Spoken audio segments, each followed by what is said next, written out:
the ease of being able to go from distance to near and have that focus a lot quicker is so much different. I'm really just kind of unreal at the 3D effect that's coming in. Yeah.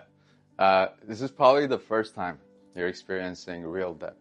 Wow. And that's real depth. You have to be able to tell kind of how far that is from you. Yeah. Relative to that one, to that one, to that one. Right? But if you kind of look with your even previous glass, you'll see there it's kind of flat. It looks like you're looking at a picture. Yeah. But right now you can almost kind of figure out how far you have to reach to grab it, right? Yeah. Yes.